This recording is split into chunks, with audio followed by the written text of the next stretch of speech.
During the 2016 election, one of the most effective memes pushed by President Trump was his labeling of establishment politicians, including establishment Republicans, as being all talk and no action. What did he mean by this? Well, Congress had been effectively gridlocked since the 1990s, with bipartisan agreement only coming when it was time for more wars in the Middle East. Trump was rightly blasting Republicans as ineffective, incapable of fighting back against President Obama's far-left agenda, despite controlling the House and Senate for much of his presidency. Trump promised to be a new brand of Republican, a right-winger that actually accomplished what the base wanted. Gone were supposed to be the days of making grand promises, failing to deliver on them, and then begging for just one more term a few years later. And Trump has delivered on some things as president. We've avoided a full-scale invasion of Syria and deposition of Bashar al-Assad. We've managed to stay out, for the most part, of Middle East conflagration. We've cut taxes, Trump has presided over a great economy, and he's gotten 2 nominees on the Supreme Court. But all of those things are relatively minor when it comes to the biggest issues facing the U.S. Issues like immigration, political polarization, and violence committed by the radical left.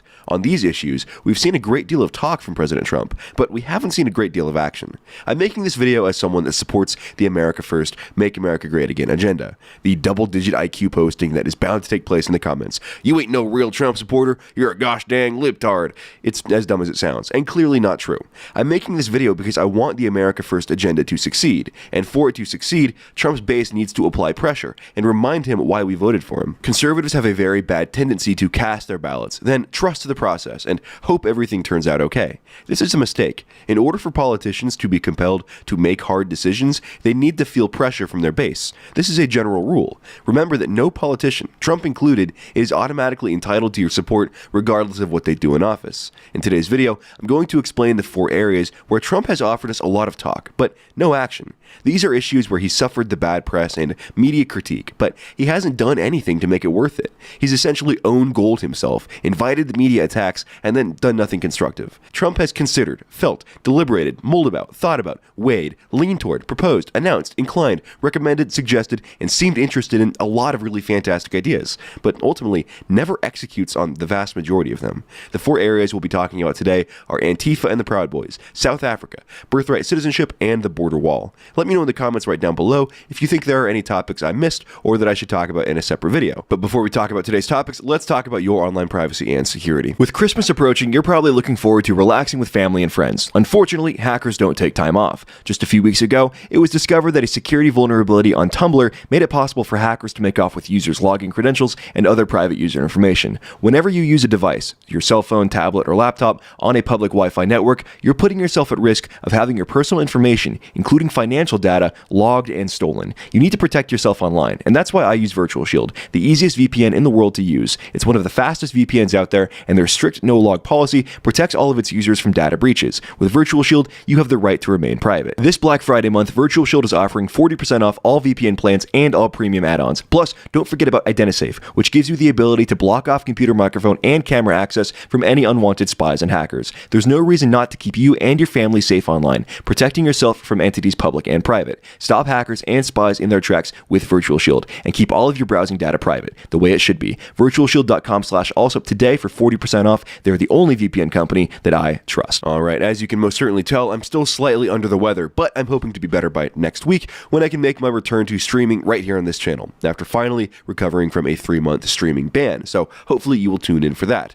Let's begin today by talking about Antifa and the Proud Boys. In an interview about a week ago, President Trump commented on Antifa, the group of violent left-wing radicals that roam the streets, beating Trump supporters, white people, and defenseless women. When asked by the Daily Caller about the rising threat of Antifa violence against conservatives, right-wingers, and white people, President Trump had the following to say, quote, "These people, like the Antifa, they better hope that the opposition to Antifa decides not to mobilize, because if they do, they're going to be tougher, much stronger, potentially much more violent, and Antifa's going to be in big trouble. But so far they haven't done that, and that's a good thing." End quote. In a vacuum, this statement may seem fine. If right-wingers did organize street militias to fight back against Antifa, I have no doubt they would win. When this has been done in limited circumstances by groups like Proud Boys, the right has won almost every single time. But if this becomes more common, we would essentially be in a civil war that the left has almost single-handedly provoked. But here's the thing. There has been mobilized opposition to Antifa. There have been conservatives and people on the right that have decided, no, I'm not going to allow Trump supporters to be beaten in the streets. I'm not going to allow violent communists to shut down Americans' right to free speech. One of the groups most effective at countering Antifa has been the Proud Boys. From everything I've seen, the Proud Boys don't go out looking for violence. They act in self-defense, and they show a great deal of restraint. Proud Boys have defended Republicans and conservatives at dozens of events across the country, including several events right here in the Northwest that I've witnessed firsthand. Proud Boys are unapologetically pro-Trump, and they, like the establishment GOP, see identity politics as an evil tool of the left. I disagree with them on that point, but at the end of the day, if it came down to it, I would have no problem standing shoulder to shoulder with the Proud Boys against the Antifa mobs. So this organization, full of guys brave and willing to show their faces to defend Trump supporters in the street, how were they treated by the Trump administration? Well, according to President Trump's FBI, the Proud Boys, again, an organization that very publicly opposes identity politics, is a, quote, extremist group with, quote, ties to white nationalism. And this is coming from internal FBI documents, not hearsay or rumors. The idea that the FBI is acting as an arbiter of what ideologies are and are not acceptable should disturb you. White nationalist, as we know, is a slur used by the far left to denigrate any white person on the right that expresses views they don't like. The Proud Boys are all about praising capitalism and standing up for the Constitution, and they are considered an extremist hate group. So why not just go ahead and label the entirety of the GOP a hate group? Seriously, why not? Why not label the GOP itself a hate group? The values the Proud Boys espouse aren't that much further to the right than the GOP platform. What are you waiting for, FBI?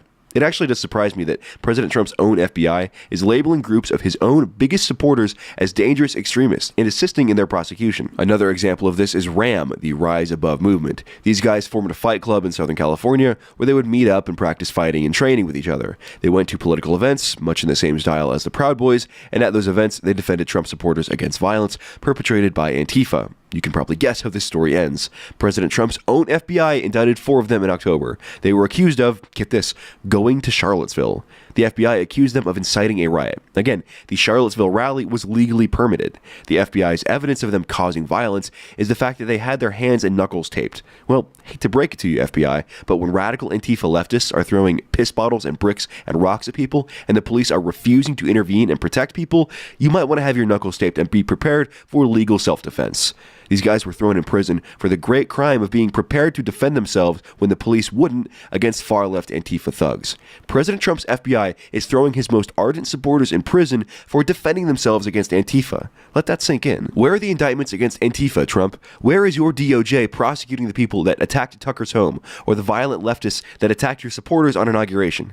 Oh, that's right. They all walked free. Your federal prosecutors are dropping all of those charges, just like they dropped the charges against the man caught on camera sucker punching me in the face at inauguration. For Trump to talk about the potential backlash to Antifa being severe, bigly, believe me, is in extremely bad taste at this point. Because your people have fought back, Trump. Your supporters have fought back, Trump. And all you've done is preside over an FBI that calls us extremists and throws our guys in jail for defending themselves. Let's move on. Item 2 is South Africa. In late August, Trump put out a very good tweet. He said the following, quote, "I've asked Secretary of State Mike Pompeo to closely study the South African land and farm seizures and expropriations and the large-scale killing of farmers. The South African government is now seizing land from white farmers." End quote. Of course, this was very good news. White farmers in South Africa are facing unprecedented levels of violence, often in their own homes, and the United States has done nothing to apply pressure to the South African government to crack down and put an end to the situation. Many hoped that with Trump's tweet in August, an investigation would be initiated, and more international attention would be drawn to the plight of the South African farmers. But as quickly as the tweet was posted, the story disappeared. It's been close to 3 months since Trump called attention to the issues of South African farm murders, and we aren't any closer to this State Department investigation or international action now than we were then. What has Trump done on South Africa since then? Well, diplomatically speaking, nothing. The only thing the administration has done that relates to South Africa is the nomination of Lena Marks, a handbag designer born in South Africa, to take over as the new ambassador to South Africa. Trump opened with great promise on South Africa, but nothing ended up coming of it. We've no timetable for this supposed investigation, no information about who will be involved, no indication that it's actually happening, nothing. It seems like Trump promised this investigation would take place because he knows it's something that would motivate his base. base, and then he forgot about it and did nothing. Speaking of making promises to motivate the base, that brings us to item 3, birthright citizenship. Remember right before the midterms when Trump put out his big announcement that he would be delivering a thorough executive order designed to change the federal government's interpretation of the 14th Amendment and no longer automatically give citizenship to the children of illegal aliens? I remember that too. And I remember Trump promising it would be done 2 weeks ago, but here we are. As soon as Trump indicated he would be issuing this executive order, people immediately rallied to his side. Even establishment conservatives that usually prefer unlimited immigration agreed that birthright citizenship originated out of a misinterpretation of the Constitution. There's no reason for Trump not to issue this order. He has a favorable Supreme Court, and for the next 2 years, he won't be able to accomplish any sort of birthright citizenship fix legislatively. Unless they're concerned about the Supreme Court not being conservative enough, this delay doesn't make sense. Especially demoralizing about this one is the timing. This happened right before the midterms, when they were trying to rally votes. There are many people in Trump's base that are going to feel like he was just using them to get votes in the midterm and never actually intended on following through on his promise. To this day, we have no progress on the birthright citizenship executive order, and there's no rumor that it will be done anytime soon. And finally, that brings us to the border wall. That big, beautiful wall that Trump promised to build along the southern border, right? Well, we're still waiting. All we have right now is a fence, and the only funding that has been approved by Congress is funding that was specifically earmarked to repair and replace George Bush-era fencing, not building new walls. With the caravan amassing on the southern border, threatening to break through into the U.S., there's never been a better time to push for funding to begin building a safe, secure border wall that will last for generations to come.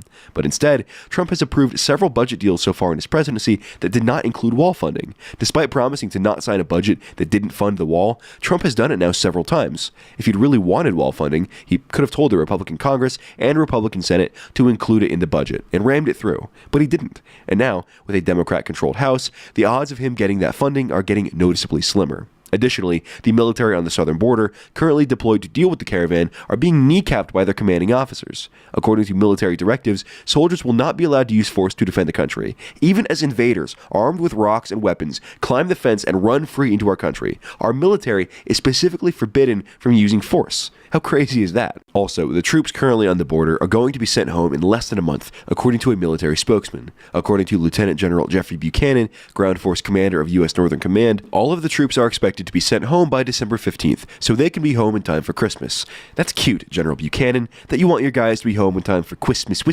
but these are active duty soldiers that enlisted to defend their country. It's not a high school football team. They should be there until the threat is mitigated and the area is secured. And with several more caravans on their way from Mexico and Central America, that is not going to be for a very long time. Of course, we wouldn't need as many active duty soldiers on the border if we had a border wall. But until Trump either pushes that through during the lame duck session of Congress, or he uses executive authority to order the Department of Defense to build it, that wall will have to remain a fantasy.